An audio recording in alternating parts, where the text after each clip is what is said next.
students, today we'll be continuing chapter number 9 of SS for standard 9 student. The name of the chapter is Fundamental Rights, Fundamental Duties and Directive Principles of State Policy.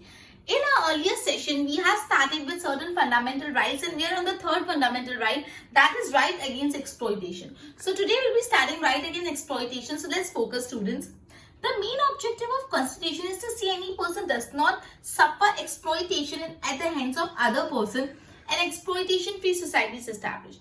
Constitution का एक M, एक मकसद ये भी है कि society में कभी भी एक्सप्लॉइटेशन नहीं हो, कोई भी इंसान किसी दूसरे से एक्सप्लॉइट नहीं हो, परेशान नहीं हो, एक्सप्लॉइट नहीं हो. Clear?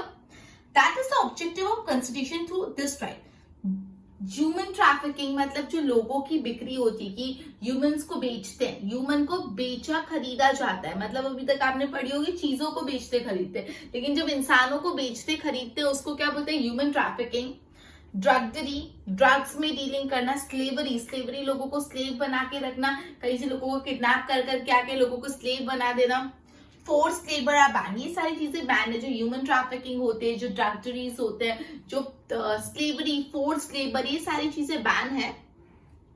Violation of this right is punishable offence. और अगर आपने ये चीज को वायोलेट किया, ये राइट को तोड़ा, वायोलेट किया, मतलब अगर आपने डिस्क्रिमिनेशन किया, अगर आपने एक्सप्लॉइटेशन किया किसी का, अगर ह्यूमन ट्रैफिकिंग ये सारी चीजें में इंडल्ज हो रहे हो, it is a punishable offence. आपको उसके लिए जेल हो सकती है. Clear? Illegal trade off children, women. जो इलीगल ट्रेड ऑफ चिल्ड्रंस और वुमेन्स की खरीदी बिक्री होती है, चिल्ड्रंस को बेचा जाता है, खरीदा जाता है. जो बच्चे किडनैप हो जाते हैं, अपन पता है वो बहुत बोलते हैं कि उनके ऑर्गन्स कट कर लेते हैं, और ये सारी चीजें हमने मूवीज में भी बहुत देखी होगी. सो वुमेन्स और जो चिल्ड्रंस होते हैं उनका इलीगल खरीदना और बेचना किया जाता है. फोर्स लेबर और इम्पोज लेबरी, वर्क विदाउट पे, काम करवाते लेकिन पैसा नहीं देते. All drudgery system has to be ended through this right. To take work from any person without paying them or paying them less than minimum wages, forced or imposed labor is punishable act. मगर अगर आप किसी से काम करा रहे हो और उसको पैसे नहीं दे रहे, या तो किसी से काम करा रहे हो उसको बहुत कम पैसे दे रहे हो, जितना रिक्वायर्ड है उससे कम, या तो आप किसी से फोर्स लेबर करवा रहे हो, तो ये सारी चीजें पनिशेबल ऑफेंस है. Clear? Any child under the age of 14 cannot be work in factory. ये एक रूल है कि कोई भी चाइल्ड जो 14 साल से छोटा वो कोई भी फैक्ट्री में, कोई भी माइनिंग इंडस्ट्री में या कोई भी डेंजरस प्रोफेशन में काम नहीं कर सकता. कोई गैरेज में, होटल में cannot be employed as an household servant. आप उसको हाउसहोल्ड सर्वेंट भी नहीं आप एम्प्लॉय कर सकते हैं. मतलब ये एक रूल है, ये पनिशेबल है कि कोई भी बच्चा जो 14 साल से छोटा हो उसको आप कोई भी माइनिंग इंडस्ट्री में, कोई भी फैक्ट्री में, कोई भी डेंजरस प्रोफेशन में आप उसको रेस्टोरेंट में एज अ वर्कर भी नहीं काम करा सकते, as a household worker भी नहीं काम करा सकते. It is a rule. Clear? Under the Prohibition of Child Labor Act, all these are punishable offense. जो एक एक्ट है चाइल्ड लेबर एक्ट, तो चाइल्ड लेबर एक्ट के तहत ये सारी चीजें पनिशेबल है. Mandatory service can be sought from any person for the purpose of public welfare of the state. Military service in any field, irrespective of nothing. Okay, so right against exploitation यही बोलता है कि constitution में ये चीज बहुत important है देखना कि कोई भी इंसान का एक्सप्लॉइटेशन नहीं हो रहा. क्लियर? एक्सप्लॉइटेशन नहीं हो रहा मतलब चाइल्ड लेबर जो होता है, जो वुमेन्स और चिल्ड्रंस का इलीगल ट्रेड होता है, ह्यूमन ट्रैफिकिंग होता है, ड्रग्स में जो डीलिंग होती है, ये सारी चीजें बैन है, ये सारी चीजें अलाउड नहीं है according to this right. Under this right 14 साल से छोटे बच्चे कोई भी इंडस्ट्री में, कोई माइनिंग वर्क में, कोई रेस्टोरेंट में एज अ वर्कर या कोई हाउस होल्ड वर्कर नहीं काम कर सकते. ये एक पनिशेबल ऑफेंस है. क्लियर? अब हम नेक्स्ट फंडामेंटल राइट देखते हैं जो है right to freedom of religion. हर इंसान के पास राइट है कि वो अपने चॉइस का रिलीजन चूज करके वो अपने चॉइस के रिलीजन को प्रैक्टिस कर सकता है. Any citizen of India can follow any religion of choice, can promote and propagate the same. It is mentioned in the provision of Constitution India. बोला है कि कोई भी सिटीजन ऑफ इंडिया उसको जो रिलीजन चाहे वो रिलीजन को फॉलो कर सकता है, उसको प्रमोट कर सकता है, उस रिलीजन को ज्यादा प्रोपोगेट कर सकता है, आगे बढ़ा सकता है. But this right is to be enjoyed within permissible limit so that it does not affect the freedom of public administration, morality, health of society. Okay, आपके पास ये राइट है कि आप कोई भी रिलीजन फॉलो कर सकते हो, अपने रिलीजन को प्रमोट कर सकते हो, उसको प्रोपोगेट कर सकते हो. बट ओके, अगेन ये राइट को आप थोड़े लिमिट्स में अप्लाई यूज करो तो ही अच्छा है. ऐसा नहीं होना चाहिए कि आप ये राइट को यूज करके पब्लिक एडमिनिस्ट्रेशन में तकलीफ करवा रहे हो, मोरालिटी में तकलीफ करा रहे हो, या तो सोसाइटी के हेल्थ में तकलीफ आ रही है. Religious gathering, offering or prayers are not included in this. Clear? The state of India does not have any religion of its own, or the Indian state is not run as per the principle of religion. जो India है उसका कोई धर्म नहीं, India कोई particular religion पे based नहीं है. इंडिया में अलग अलग रिलीजन के लोग हैं. जो इंडिया है, दैट इज जो इंडिया है, वो कोई रिलीजन पे बेस्ड नहीं है. Does not work according to a particular religion. The state can not interfere in religious matter, religious belief of any group. कोई भी ग्रुप का रिलीजियस मैटर में गवर्नमेंट इंटरफियर नहीं कर सकती. Religious group have been given freedom to establish the religion organization and can manage and administer them for religious and philanthropist aim. मतलब religious group को एक freedom दिया गया है कि वो अपने हिसाब से अपने religious group बना सकते हैं और उसका management administration कर सकते हैं. Clear? The state cannot use the fund collected through the public taxes or public fund for benefit and development of specific religion. Basically जो गवर्नमेंट को टैक्स से पैसा मिलता है या पब्लिक से जो भी पैसा मिलता है, वो पैसे को गवर्नमेंट कोई रिलीजन को प्रमोट करने के लिए या कोई रिलीजन सेक्ट के लिए नहीं अप्लाई यूज कर सकती. मतलब गवर्नमेंट को जो लोगों के टैक्स से पैसा मिलता है, वो टैक्स को आप इंफ्रास्ट्रक्चर और वो चीज में यूज कर सकते हैं. लेकिन ये जो लोगों का पैसा है जो आपको टैक्स के थ्रू मिल रहा है गवर्नमेंट को, उस पैसे से कोई पर्टिकुलर रिलीजन को प्रमोट या रिलीजन पे वो पैसा यूज नहीं कर सकती. The educational institute running on government grant cannot impart religious education or compel the student to participate in religious education or attend any religious meeting. मतलब जो गवर्नमेंट एजुकेशनल इंस्टीट्यूट है, जो गवर्नमेंट स्कूल, गवर्नमेंट कॉलेजेस है, वहां पे कोई भी religion को प्रमोट नहीं किया जाता.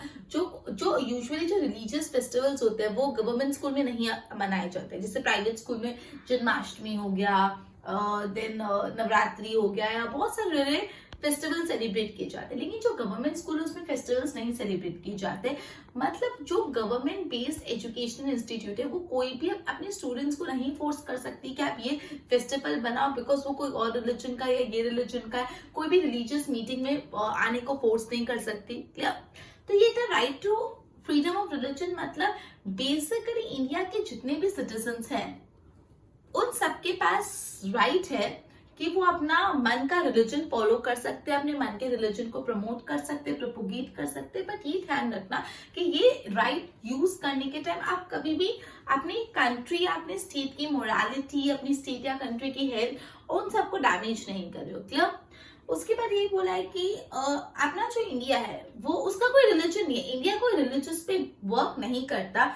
जो भी रिलीजियस मैटर्स होते हैं उस पर गवर्नमेंट इंटरफियर नहीं कर सकता. एंड अगेन जो पब्लिक का पैसा मिला है थ्रू टैक्सेस, वो पैसे को गवर्नमेंट कोई रिलीजन के लिए यूज नहीं कर सकता. फिर मैंने आपको बताया जो गवर्नमेंट के एजुकेशनल इंस्टीट्यूट्स होते हैं, जो गवर्नमेंट स्कूल होते हैं, जो गवर्नमेंट कॉलेजेस होते हैं, वो कोई भी रिलीजन को प्रमोट नहीं कर सकते. वो अपने स्टूडेंट्स को कंपेल नहीं कर सकते, फोर्स नहीं कर सकते कोई रिलीजियस एक्टिविटी में पार्टिसिपेट करने के, रिलीजियस मीटिंग में पार्टिसिपेट करने का.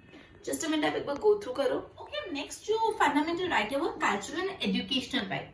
People of various religion, various languages and culture live in India. India के अंदर अलग अलग रिलीजन के, अलग अलग कल्चर के, अलग अलग लैंग्वेजेस के लोग रहते हैं, अलग अलग रिलीजन, लैंग्वेज, कल्चर के लोग रहते हैं. People of India have right to preserve their language. हर इंडिया के सिटीजन को ये हक है, ये राइट है कि वो अपनी लैंग्वेज को प्रिजर्व करके रख सकता है, अपनी स्क्रिप्ट को, अपनी कल्चरल आइडेंटिटी को, अपनी एथेंटिसिटी को प्रिजर्व करके रख सकते हैं. मतलब आप अपनी लैंग्वेज, अपनी स्क्रिप्ट, उन सबको प्रिजर्व करके रख सकते हो. Any education institute which rely on government grant cannot deny admission on the grounds of religion, caste, creed and or any other reason. मतलब कोई भी ऐसा एजुकेशन इंस्टीट्यूट जो गवर्नमेंट ग्रांट पे चलता है, मतलब जो गवर्नमेंट स्कूल्स, गवर्नमेंट कॉलेज है, वो किसी को भी एडमिशन मना नहीं कर सकते क्योंकि वो कोई और कास्ट का है, कोई और रिलीजन का है या कोई और लैंग्वेज का है. क्लियर? सो यहाँ पे ऐसा बोला है कि इंडिया में अलग अलग लैंग्वेज, अलग अलग कास्ट, अलग अलग रिलीजन के लोग रहते हैं और हर इंसान को ये हक है कि वो अपनी लैंग्वेज को, अपनी स्क्रिप्ट को, अपनी एथेंटिसिटी को प्रिजर्व करके रख सकता है. ठीक है, हर इंसान को ये हक है. क्लियर? अब बेसिकली जो ऐसे एजुकेशनल इंस्टीट्यूट होते हैं जो गवर्नमेंट ग्रांट पे वर्क करते हैं, मतलब जो ऐसे इंस्टीट्यूट्स होते हैं जो गवर्नमेंट चलाती है, जो गवर्नमेंट एजुकेशनल इंस्टीट्यूट होते हैं, वैसे एजुकेशनल इंस्टीट्यूट में एडमिशन मना नहीं कर सकते ऑन द बेसिस की कोई और, जिस बच्चे को एडमिशन लेना है वो कोई और कास्ट, कोई और रिलीजन, कोई और लैंग्वेज का है. Clear? If an individual appeals to vote on the ground of religion, caste or language and it is considered as malpractice as per section 123, मतलब अगर कोई इंडिविजुअल अपील करे टू वोट, मतलब कोई इंडिविजुअल बोले आप प्लीज मेरे को वोट करो क्योंकि मैं तो आपके कास्ट का हूँ, तो ये चीज माल प्रैक्टिस है, ये चीज अलाउ नहीं है। Any of the state can frame a law and provide right to citizen to form and manage educational institute. The state shall not discriminate in giving educational grants and educational scholarship from state fund to any linguistic or religious minority. मतलब अगर state को कोई इंसान को scholarship देनी है या कोई एजुकेशनल रिलीफ, एजुकेशनल ग्रांट देना है, तो वो इंसान को एक एजुकेशनल क्वालिफिकेशन, एजुकेशनल स्कॉलरशिप या एजुकेशनल ग्रांट मना नहीं कर सकता, बिकॉज वो कोई लिंग्विस्टिक माइनॉरिटी का, लिंग्विस्टिक माइनॉरिटी मतलब ऐसे लोग जिनकी भाषा कम बोली जाती है, मतलब ऐसे लोग जो कंट्री में कम है क्वांटिटी में। सो हम ऐसा नहीं बोल सकते तुम लोग तो माइनॉरिटी हो तो हम तुमको स्कॉलरशिप नहीं देंगे, ऐसा करना अलाउड नहीं है। If the state decide to take over और confiscate the property of minority institution, then it can do so only by giving proper return. In this way, important provision and context, ठीक है, ये था अपना right, cultural education right, हर इंसान को right है अपना लैंग्वेज प्रिजर्व करने का, एजुकेशन का भी सबको इक्वल हक है, जो भी गवर्नमेंट ऑपरेटेड एजुकेशन इंस्टीट्यूट होते हैं वो हर इंसान, किसी भी इंसान को एडमिशन के लिए मना नहीं कर सकते क्योंकि वो इंसान कोई पर्टिकुलर रिलीजन या कास्ट को बिलोंग करता है। अगर कोई गवर्नमेंट की स्कॉलरशिप है, गवर्नमेंट की ग्रांट है, तो वो भी हर इंसान को मिल सकता है, ऐसा नहीं कि कोई रिलीजियस माइनॉरिटी में तो उसको नहीं मिलेगा। Clear? Right to constitutional remedies, अब क्या है, ये राइट बोलता है कि अगर बाकी के सारे राइट फॉलो नहीं हो रहे तो आप कोर्ट में जाके कंप्लेन कर सकते हो, मतलब आपकी रेमेडी हो जाएगी, आपकी कॉन्स्टिट्यूशनल रेमेडीज हो जाएंगी। देखो, no matter how many laws are framed or how many provisions are made for fundamental right, if they are not implemented then there remain no meaning of such freedom or right. बोला है भले कितने भी fundamental rights बन जाए, कितने भी provisions बन जाए, कितने भी लॉ बन जाए, लेकिन अगर ये लॉ को फॉलो ही नहीं करेंगे तो ये फंडामेंटल राइट्स कुछ काम के ही नहीं, right? Therefore, a provision has been made in Constitution for implementation of these rights. इसलिए अपने कॉन्स्टिट्यूशन में एक प्रोविजन बनाया गया, उस प्रोविजन से ये फंडामेंटल राइट इंप्लीमेंट होंगे, लागू होंगे। And under it a writ in the Supreme Court can be made for violation of fundamental right. अगर ये फंडामेंटल राइट कोई वायोलेट कर रहा है तो आप डायरेक्टली सुप्रीम कोर्ट में जाके एक रिट पिटिशन फाइल कर सकते हो। The right has been accepted as a right, और ये राइट को बोला कॉन्स्टिट्यूशन रेमेडी, मतलब आपके पास हक है कि अगर आपका कोई भी ऊपर वाला फंडामेंटल राइट कोई वायोलेट कर रहा है तो आप उसके खिलाफ सुप्रीम कोर्ट में जाके कंप्लेन कर सकते हो। ये जो आपका हक दिया गया है आपको कॉन्स्टिट्यूशन में, ये हक को बोलते हैं right to constitutional remedies, right? The supreme court plays an important role in protecting the fundamental right. Basically citizen की जो फंडामेंटल राइट है उसको प्रोटेक्ट करने में सुप्रीम कोर्ट बहुत ही ज्यादा महत्वपूर्ण रोल प्ले करता है। Just a minute. And for this, if the court find it necessary, then it gives orders, instruction, decree. Apex court is vested with the power given by Constitution. Nobody can oppose it. If any person puts a complaint against any state for violation of fundamental right, then Supreme Court can exercise this right. मतलब basically Supreme Court ने बोला जो final है, ऐसा बोला जाता है, ठीक है? Doctor Baba Saheb Ambedkar consider this right as a soul of constitution.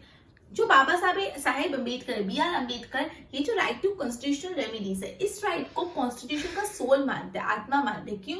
Because अगर सारे फंडामेंटल राइट है लेकिन अगर उसको कोई इंप्लीमेंट ही नहीं कर रहा तो क्या काम का? ये सारे फंडामेंटल राइट इंप्लीमेंट होंगे क्योंकि राइट टू कॉन्स्टिट्यूशनल रेमेडी है, क्योंकि ये राइट बोलते हैं अगर आपके कोई भी राइट वायोलेट हो रहे तो आप कोर्ट में कंप्लेन कर सकते हो। तो हर इंसान इन राइट्स को फॉलो करता है। क्लियर? तो राइट टू कॉन्स्टिट्यूशनल रेमेडीज को क्या बोला जाता है? Soul of constitution. तो बोल सकते हैं very important as a Baba Saheb Ambedkar के हिसाब से कौन सा राइट सोल ऑफ कॉन्स्टिट्यूशन, कौन सा राइट सोल ऑफ कॉन्स्टिट्यूशन है? So right to constitutional remedy. Parliament can hand over the power of giving such an order to any court if the state legislative assembly frames any law which violate the fundamental right or in not congruence with of it, then Supreme Court can stop the state. अगर state की जो legislative assembly ने ऐसा कोई law बनाया जो citizen के fundamental right को वायोलेट करता है या सिटीजन के फंडामेंटल राइट को के साथ नहीं चलता, तो सुप्रीम कोर्ट के पास ये हक है कि वो स्टेट के ऑर्डर को, स्टेट के लॉ को कैंसिल कर सकती है। Clear?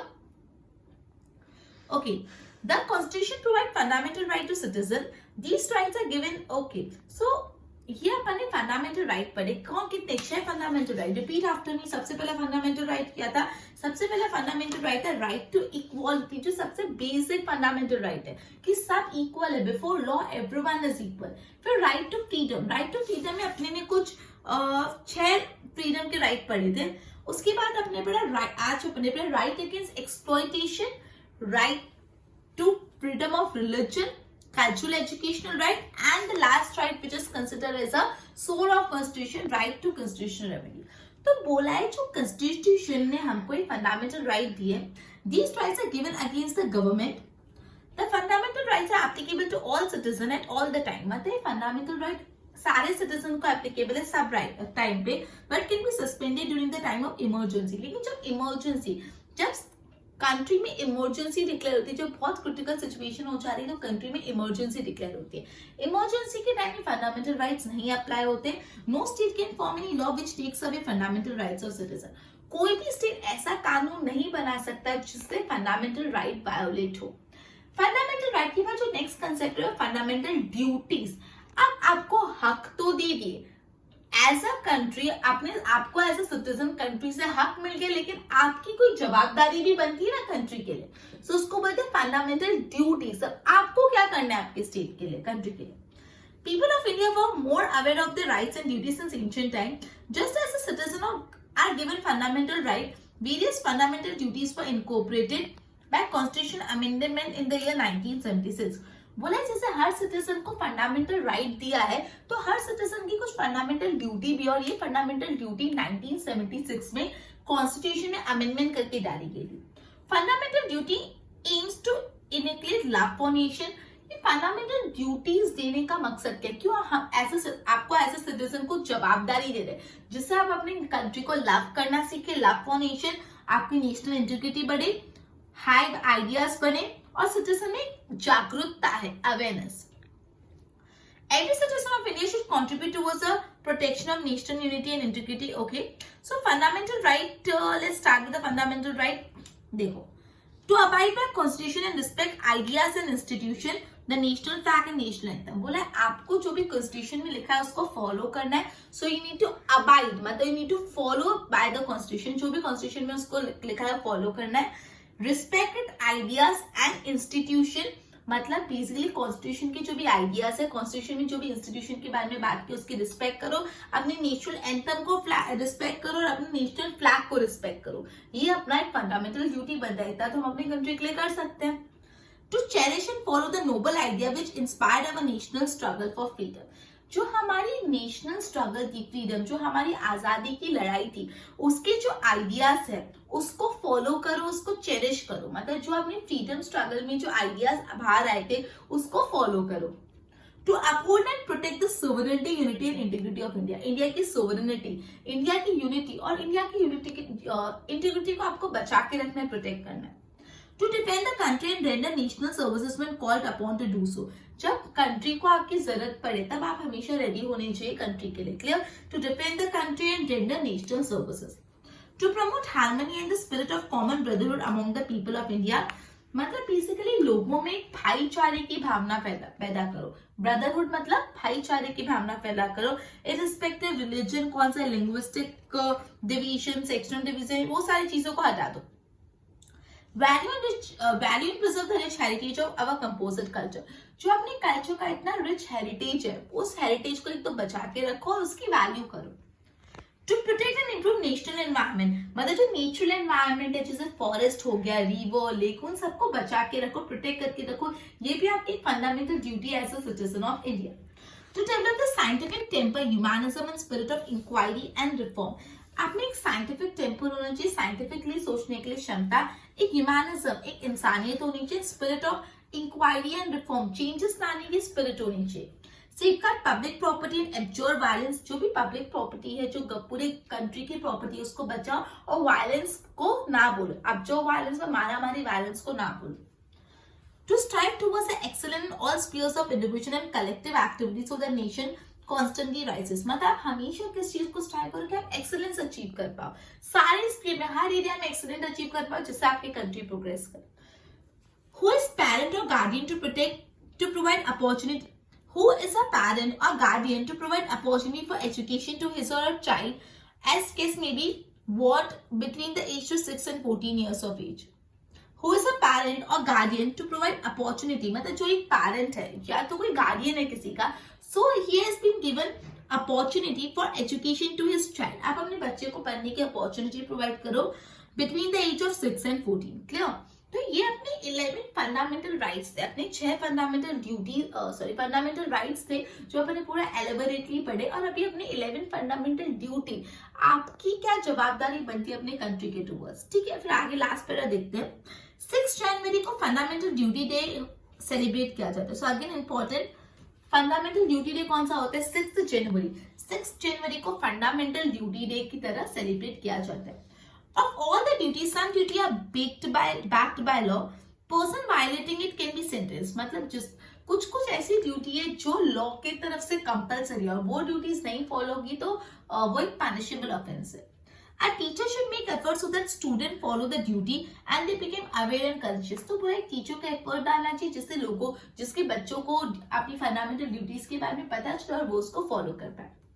It is our duty and responsibility as a citizen to see various social evils and customs prevailing in the society should be eradicated. मतलब as a citizen of India आपकी responsibility है कि अगर India में आपकी society में कुछ भी सोशल एविल्स प्रिविलेंट है तो उसको हटा। कैसे सोशल एविल? जैसे अनटचेबिलिटी हो गया, चाइल्ड लेबर, वुमेन एक्सप्लॉयटेशन, दहेज का जो डोवरी सिस्टम है, इल प्रैक्टिसेस, सुपरस्टिशंस, ये सब हटाने की जवाबदारी एज ए सिटीजन आपकी। Duties are directive in conveying us that what a sensible and aware citizen must do. If citizen propagate the importance and utilization of fundamental duty, the future citizen develop a feeling of national responsibility. अगर आज आप अपने nation की towards respect करोगे तो future citizen भी respect करेंगे। Clear? सो अपने ये चैप्टर में जो अपना चैप्टर है fundamental rights, fundamental duties and directive principle of state policy, उसमें अपन ने पहले थोड़ा इंट्रोडक्शन देखा ह्यूमन राइट्स क्या होते हैं, फिर फंडामेंटल राइट अपन ने 6 के 6 पढ़े, इंक्लूडिंग उसको डिटेल में पढ़ा, और अपने 11 फंडामेंटल ड्यूटीज पढ़ी। और उसमें जो अपने एक चीज इंपॉर्टेंट पढ़ी कि 6 जनवरी को फंडामेंटल ड्यूटी डे सेलिब्रेट किया जाता है। अब जो चैप्टर का थर्ड पार्ट है directive principles of state policy, जो इस चैप्टर का लास्ट पार्ट है। चैप्टर क्या बोलता है? नाम समझो, fundamental rights, fundamental duties and directive principles of state policy. तो इसकी जो 2 पार्ट है, फंडामेंटल राइट और फंडामेंटल ड्यूटी अपन ने कर लिया। Directive principle of state policy अपन नेक्स्ट सेशन में लेके इस चैप्टर को कंप्लीट कर देंगे। Till then good bye.